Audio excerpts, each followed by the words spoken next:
Have you ever really stopped to think about what happens inside you after you eat something? I mean, just one bite sets off this incredibly complex process. It really does. It looks simple from the outside, plate to, well, energy. But microscopically, it's a whole different world. Exactly. So today, on the deep dive, we're taking that microscopic journey. We're going deep into your digestive system, specifically the esophagus and the GI tract. Right. And our map for this is Histology, a text and atlas 8th edition.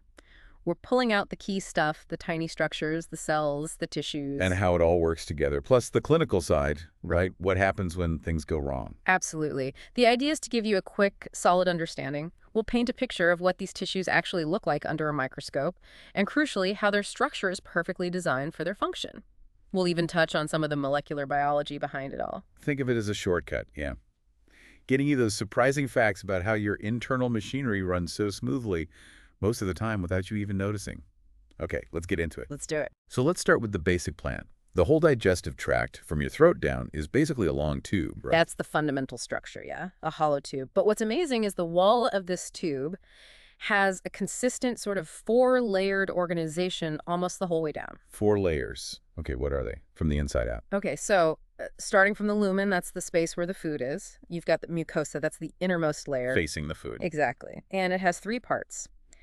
The actual lining epithelium, the surface cells, then underneath that, a layer of connective tissue called the lamina propria, and finally, a thin muscle layer, the muscularis mucosae. Okay, mucosa. What's next? Layer 2 is the submucosa. This is tougher connective tissue, kind of dense. It's got the larger blood vessels, lymphatics, nerves, really important plumbing. Got it. Submucosa, layer 3. That's the powerhouse, the muscularis externa, usually 2 thick layers of smooth muscle. The inner one wraps around the tube, that's the circular layer. The outer one runs lengthwise, the longitudinal layer. These guys do the heavy lifting for moving food along. Right, the squeezing and pushing. And the final outer layer. That depends. It's either serosa or adventitia. If the part of the tube is hanging freely in your body cavity, like the small intestine mostly is, it's covered by a smooth, slippery serosa. Think peritoneum. Ah. But if the tube is stuck to other structures, like parts of the esophagus, it's surrounded by adventitia, which is just connective tissue that blends into the surroundings, no slippery layer. So 4 layers. Mucosa, submucosa, muscularis externa, and then serosa or adventitia. Why does this layered structure matter so much? Well, it's all about function. These layers, especially the mucosa, adapt incredibly to do 3 main jobs: protection, absorption, and secretion. Let's break those down. Protection first. Yeah. A lining epithelium is key here. It's a barrier. So in the esophagus, where food might be rough, it's a really tough, multi-layered epithelium, like skin almost. Okay. Further down in the intestines, the cells have tight junctions between them, like seals, strictly controlling what gets absorbed and keeping out pathogens or unwanted stuff. Makes sense. What about absorption? That's huge in the gut. Huge. And the mucosa goes all out to increase its surface area. It's not just a smooth tube inside. You've got these large folds called plicae circulares, mainly in the small intestine. Think of them like permanent speed bumps. Okay. Then, covering the entire surface of the small intestine are millions of tiny finger-like projections called villi. They're maybe a millimeter long, giving it a velvety look. Wow, millions. Millions. But it gets even smaller. Each individual absorptive cell on those villi has thousands of microscopic projections on its surface called microvilli. They look like a brush border under the microscope. Microvilli on the villi. Exactly. And these microvilli are the real game changer for surface area. They can increase it by something like 600 times compared to a flat surface. It's massive. 600 times? That's incredible. It is. And coating those microvilli is something called the glycocalyx, a sugary coat that provides even more surface and, crucially, holds digestive enzymes right there, ready to do the final breakdown of food before absorption. So absorption is all about maximizing that surface contact. And secretion. Right. The gut needs to secrete things too. Lubricants like mucus, digestive enzymes, hormones to regulate the whole process, even antibodies for immune defense. Glands are the key here. Where are these glands? They can be tiny, embedded right in the mucosa itself, or they can be larger, sitting in the submucosa and sending ducts up to the surface. Right. And then you have the big ones, like the liver and pancreas, technically outside the tube, but pouring their essential secretions into it. Okay, that covers the main functions. You mentioned the lamina propria and the mucosa earlier. Yeah, that connective tissue layer under the epithelium. It's not just support, it's packed with immune cells, lymphocytes, plasma cells. It's a major part of the gut-associated lymphatic tissue, or GALT. Basically, an immune surveillance system right at the front line. And the muscularis mucosae, that thin muscle layer. That one causes small, localized movements of the mucosa itself. Kind of like wiggling the surface to help with absorption and secretion, separate from the big muscle contractions of the muscularis externa. Which generates peristalsis, those waves pushing food along. Precisely, controlled by nerves within the muscle layer itself. So you have this basic four-layer plan, but the details within each layer change depending on where you are in the tube.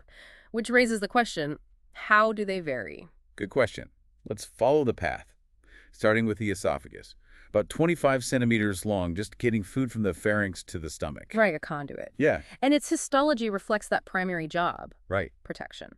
The mucosa lining is that tough, non-keratinized, stratified squamous epithelium. Multi-layered flat cells built to resist abrasion from food passing through. Very different from the stomach or intestines. Built for wear and tear. Exactly. The submucosa has specific esophageal glands that secrete mucus for lubrication, making passage smooth. And the muscle, you said it was unique. It is. The muscularis externa changes composition. The top third is striated muscle, like your throat muscle's voluntary control for swallowing. The middle is a mix of striated and smooth, and the bottom third is all smooth muscle, involuntary. So a gradual transition to automatic control. Yeah. And the outer layer is mostly adventitia, fixing it in place, except for the very bottom part in the abdomen, which gets a serosa. So the whole design is geared towards fast, safe passage. What about that transition point to the stomach, the esophagogastric junction? Ah, that's a really important spot. There's an abrupt change in the epithelium. The tough, squamous lining of the esophagus suddenly switches to the simple, columnar lining of the stomach. And right at this junction, you find special esophageal cardiac glands. What are they? They produce a neutral mucus. Think of it as a buffer zone, helping to protect the esophagus from any reflux of corrosive stomach acid. Heartburn, that's often related to issues right at this junction. Right, that makes sense. Okay. Food's past the esophagus, now we're in the stomach. Chemical reactor. Exactly. It's this expanded section where food gets mixed, churned, and chemically attacked, turning into a semi-liquid pulp called chyme. And it has those folds, the rugae. Yep, the rugae. Yeah. Big, visible folds when the stomach's empty. They're not really for increasing surface area like villi. They're more like pleats that let the stomach expand significantly when you eat. It can hold quite a bit. Okay, and the lining itself. The entire surface, including little indentations called gastric pits, is lined by surface mucus cells. These are columnar cells, and their big job is secreting a thick, viscous, almost gel-like mucus that's rich in bicarbonate. Bicarbonate, so it's alkaline. Highly alkaline. This mucus layer forms a physical and chemical shield, protecting the stomach lining from its own incredibly strong acid and also from the physical grinding of the food. It's a crucial defense. And beneath these surface cells are the glands that make the real juice. That's right. The gastric glands, particularly the main ones, can have fundus glands. They're like microscopic test tubes dipping down from the pits. And they produce about 2 liters of gastric juice a day. 2 liters, what's in it? 4 key things. First, hydrochloric acid, HCl, So, made by specific cells called parietal cells. This makes the stomach pH incredibly low, like 1.0 to 2.0, super acidic. why so acidic? It starts breaking down proteins, kills off most bacteria you swallow, and importantly, it activates the main protein digesting enzyme, pepsin. So number 2 is tepsin. Right. It's secreted in an inactive form, pepsinogen, and the HCl activates it into pepsin, which then chops up proteins. Third component is more mucus, adding to that protective layer. And fourth, something called intrinsic factor. Intrinsic factor, what's that for? Also made by those parietal cells. It's a glycoprotein, and it's absolutely essential for you to absorb vitamin B12 later on, down in the small intestine. No intrinsic factor, no B12 absorption. Ah, okay. So these microscopic details have some really direct clinical connections then, like with intrinsic factor. Definitely. Lack of intrinsic factor leads to pernicious anemia, which is a type of B12 deficiency. This can happen if your immune system mistakenly attacks those parietal cells. Or sometimes, Chronic infection with H. pylori bacteria can damage the stomach lining and affect intrinsic factor production too. H. pylori, that's the one linked to ulcers. That's the one. It actually produces an enzyme, urease, to create a little ammonia cloud around itself, neutralizing the acid locally so it can survive, but damaging the mucosa in the process. And even treatments for ulcers, like drugs that block acid production, can sometimes interfere with B12 absorption if they affect parietal cell function long term. Wow. Any other big clinical links here? Another interesting one is Zollinger-Ellison syndrome. It's rarer, but it involves a tumor, usually not in the stomach itself, that pumps out massive amounts of the hormone gastrin. And gastrin does what? Gastrin normally tells the stomach to make acid. So in this syndrome, you get way too much gastrin, leading to constant excessive HCl production. This causes really severe ulcers in the stomach and the first part of the small intestine. So understanding the cells and their products is key to understanding these diseases. Let's talk more about those specialized cells in the fundic glands. You mentioned parietal cells. Right. So in these fundic glands, you've got basically 5 main cell types working together. You have mucous neck cells up in the neck region of the gland. They make a different, more watery mucus than the surface cells, and they're also thought to be precursors, stem cells, for other types. Okay. Deeper down, you find chief cells. These are the ones making that inactive pepsinogen, which becomes pepsin, and also a weak lipase for some fat digestion. They look distinct under the microscope because they're packed with protein-making machinery. And the parietal cells again? The parietal or oxyntic cells, often large pink staining cells, they are the HCl factories using a ton of energy, hence lots of mitochondria. They have this amazing internal network of channels called canaliculi to maximize the surface area for pumping out acid. And of course, they make intrinsic factor too. Acid, intrinsic factor. What else? Then you have the enteroendocrine cells. These are scattered individually, not grouped together. They're hormone producers, part of this huge diffuse system throughout the body. Hormones regulating digestion. Exactly. Things like gastrin itself, ghrelin, a hunger hormone, myostatin, histamine, over 20 different peptides. Some act locally, some travel in the blood. Some of these cells even have little microvilli reaching the stomach contents, acting like taste receptors to sense the chemical environment and adjust hormone release accordingly. Really clever. Taste receptors in the stomach. That's wild. So how does the stomach keep replacing all these cells, especially in that harsh acidic environment? That's the job of the 5th cell type, undifferentiated adult stem cells. They hang out in the middle part of the gland, the isthmus or neck region. They're constantly dividing. Some migrate up to replace the surface mucous cells, which wear out fast, like every 3 to 5 days. Wow, that quick. Yeah, really rapid turnover for the surface. Others migrate down to become the chief cells, parietal cells, and endocrine cells, which live longer, maybe several months for parietal cells. It's a continuous renewal process. A constant cycle of regeneration. Okay, so that covers the stomach's specialized mucosa. Briefly, the other layers. Pretty standard plan, but adapted. The lamina propria under the glands is present, but maybe less prominent than elsewhere, still has immune cells. The muscularis mucosae is there. Submucosa has connective tissue, blood vessels, and its nerve plexus. And the muscularis externa in the stomach is a bit different. It often has an extra oblique layer of muscle, along with the circular and longitudinal. For extra churning power. Exactly. 3 layers working together, controlled by their own nerve network, to really mix that chyme thoroughly. Okay. Chyme is mixed, acidified, ready to move on. Where to next? Into the small intestine. This is the main event for digestion and especially absorption. It's long, about 6 meters or 20 feet, coiled up. Divided into 3 sections: duodenum, jejunum, and ileum. And this is where that surface area amplification really kicks in, right? Absolutely. Maximize contact time and surface. You've got the plicae circulares, those permanent folds we mentioned. You've got the villi, millions of them. And on every absorptive cell lining those villi, you have the microvilli, that brush border. That 600-fold increase. Right. And remember, those microvilli aren't just passive surface. They have digestive enzymes embedded right in their membranes, desaccharadases to break down sugars, peptidases for proteins.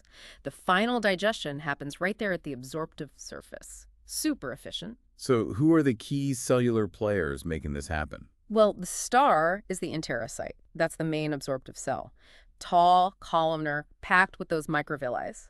They have sophisticated transport systems to pull in digested nutrients, sugars, amino acids, fats, plus water and electrolytes, and move them into the capillaries and lymphatic vessels, called lacteals, inside each villus. Okay, enterocytes doing the absorbing. Who else is there? You have goblet cells scattered among the enterocytes, just like in the stomach, but they become more numerous as you go further down the small intestine. They produce mucus for lubrication and protection. They look like little wine glasses filled with mucus droplets. Goblet cells for mucus. What about defense? For that, you have Paneth cells. These guys are found right at the bottom of the intestinal glands, or crypts. They have these bright pink granules packed with antimicrobial stuff, lysozyme, defensins. They help control the gut bacteria population, keeping things in balance. Paneth cells, like guards at the base of the crypts. Kind of, yeah. And of course, you still have enteroendocrine cells similar to the stomach, releasing hormones like CCK, secretin, GIP, motilin. These hormones signal the pancreas to release its enzymes, tell the gallbladder to release bile, regulate stomach emptying, control gut movement, coordinating the whole digestive orchestra. Seems like a lot of signaling going on. It's incredibly complex communication. And then there's one more really fascinating cell type here, the M cell, or microfold cell. M cell, what does that do? These are special epithelial cells found overlying lymphatic tissue nodules, like Peyer's patches, which are especially common in the ileum. They don't have prominent microvilli like enterocytes. Instead, they have microfolds. Their job is unique. They actively sample things from the gut lumen bacteria, viruses, large molecules. Sample them how? They literally grab them, pull them inside the cell in vesicles, and transport them across to the other side, where immune cells like dendritic cells and lymphocytes are waiting in little pockets within the M cell itself. So they're like informants for the immune system. That's a great way to put it. They're antigen-presenting cells, showing the immune system what's out there in the gut. This triggers immune responses, including the production of secretory IgA, an antibody that gets secreted back into the gut lumen to neutralize pathogens before they can even attach. Crucial for immune defense. Wow. So the gut lining isn't just absorbing, it's actively monitoring. And all these cells, enterocytes, goblet cells, Paneth cells, where do they come from? Is it like the stomach with stem cells? Exactly the same principle. Down at the base of those intestinal glands, or crypts, are stem cells. They divide constantly, and the new cells migrate upwards, differentiating into the various cell types as they go up the crypt and onto the villus. And the turnover's fast here, too. Very fast for the absorptive and goblet cells on the villi, about 4 to 6 days from birth in the crypt to being shed off the tip of the villus into the lumen. Paneth cells live longer, staying at the base. It's a continuous, rapid renewal to maintain that critical barrier and absorptive function. Constant replacement. What about the layers beneath the mucosa in the small intestine? The submucosa is mostly connective tissue, but in the very first part, the duodenum, it has something special. Brunner's glands. Brunner's glands. Fa- Different from the esophageal or gastric glands. Yes. These glands produce a highly alkaline mucus, with a pH maybe up around 8 or 9. Their job is critical. Neutralize the intensely acidic chyme squirting in from the stomach. This protects the duodenal lining and creates the right pH environment for the pancreatic digestive enzymes, which work best at neutral or slightly alkaline pH. Neutralizing the acid. Makes sense. And the muscularis externa. Still the standard 2 layers, inner circular and outer longitudinal. Here, they perform 2 main types of contractions. Segmentation is like localized squeezing and mixing, churning the chyme with digestive juices and bringing it into contact with the mucosa. Peristalsis is the progressive wave of contraction that slowly propels the contents down the length of the intestine. Mixing and moving. Okay, after the small intestine has done its incredible absorption job, where do we go? We enter the final stretch, the large intestine. This includes the cecum, the appendix branching off it, the colon, ascending, transverse, descending, the sigmoid, the rectum, and finally, the anal canal. And its main jobs are different, right? More about water. Primarily, yes. Reabsorbing water and electrolytes from the remaining indigestible material, concentrating the waste, and forming and eliminating feces. But its microscopic structure is adapted for these roles. How does it look different from the small intestine under the microscope? Big differences. First, no villi. The mucosal surface is flat, smooth. Also, no plicae circularis. The flat surface. Why? Yeah. Less absorption needed. Less nutrient absorption, yes, but still significant water and electrolyte absorption. Instead of villi, the mucosa has numerous, straight, tightly packed tubular glands, also called crypts of Lieberkühn, like in the small intestine, that extend down the full thickness of the mucosa. Okay, glands but no villi. What about the cells lining it? You still have columnar absorptive cells specialized for water and salt transport, but the really striking feature is the sheer number of goblet cells. They are much, much more abundant here than in the small intestine. Why so many goblet cells? Remember, the contents are becoming increasingly solid as water is removed, so copious amounts of mucus are needed for lubrication to protect the lining and ease the passage of feces. Also, Paneth cells, those antimicrobial ones, are typically absent in the normal human large intestine. Interesting. So more mucus, no Paneth cells, anything else structurally unique. Yes, the muscularis externa has a special arrangement. The inner circular layer is complete, but the outer longitudinal layer is gathered into three distinct thick bands running along the length of the colon. These are called tenae coli. Tenia coli, like ribbons of muscle. Exactly. You can see them easily on the outside of the colon. Because these bands are shorter than the tube itself, they cause the wall of the colon to bulge out between them, forming sacs called haustra coli. That gives the colon its segmented appearance. Ah, so that's what causes those pouches. Now, you mentioned something about lymphatic drainage being different here and clinically important. Yes, this is a really key point, especially regarding cancer. In the small intestine, lymphatic capillaries, lacteals, extend up into the core of each villus, right into the lamina propria. But in the large intestine, generally, the lamina propria lacks lymphatic vessels. No lymphatics in the first layer. Where are they? They start deeper down, around the level of the muscularis mucosae. Now think about colon cancer, which often starts as a benign growth called an adenomatous polyp in the surface epithelium. Because there are no lymphatics right there in the lamina propria, the cancer cells can invade quite deeply into that layer without easily gaining access to the lymphatic system to metastasize or spread. They have to reach the muscularis mucosae level first. So it gives a bit more of a window before it spreads via lymph. Exactly. It contributes to why colorectal cancers, if caught early while still confined above that muscularis mucosae level, often have a better prognosis compared to some other cancers. It underscores why screening like colonoscopy, which can find and remove polyps before they invade deeply, is so incredibly effective. That's a fascinating structure-function clinical link. Yeah. Okay, we're nearing the end. The rectum and anal canal. The rectum looks pretty similar microscopically to the rest of the distal colon, with those straight glands and lots of goblet cells. But the anal canal, the final 2-3 centimeters, is a major transition zone. Transition from what to what? From the simple columnar epithelium lining the rectum to the stratified squamous epithelium of the skin outside the body. It's not an instant switch. There's a zone where it changes gradually, sometimes called the anal transitional zone, ATZ. The muscularis mucosae also disappears here. And the sphincters. Right. The inner circular layer of the muscularis externa thickens considerably to form the internal anal sphincter, which is smooth muscle, so involuntary control. Then surrounding that, you have the external anal sphincter, which is skeletal muscle, under your voluntary control. And clinically, obviously, colorectal cancer is a huge issue here. It is one of the leading causes of cancer death. As we said, it often arises from those adenomatous polyps in the glandular epithelium, usually due to an accumulation of multiple genetic mutations over time.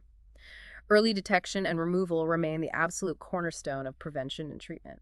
It's just incredible tracing this journey. When you think about it all, what really stands out to you, from the esophagus just protecting, to the small intestine's mind-blowing absorption, the large intestine managing water and waste. For me, it's the sheer elegance of the adaptation.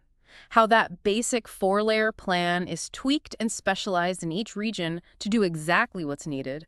The way structure perfectly mirrors function, right down to the specific molecules and cell shapes, and the constant renewal, the built-in defenses. It's just a masterpiece of biological engineering. It really is. The detail at the microscopic level is just staggering. Yeah. And seeing how it connects to our overall health, to conditions we hear about, it really brings it home. Well, thank you for guiding us through that microscopic maze. My pleasure. It's a fascinating system. We hope all of you listening gained some surprising insights, maybe a few aha moments about what's happening inside you right now. Thank you for joining us on the Deep Dive. And thank you for being part of the Last Minute Lecture family. Until next time, keep digging deeper.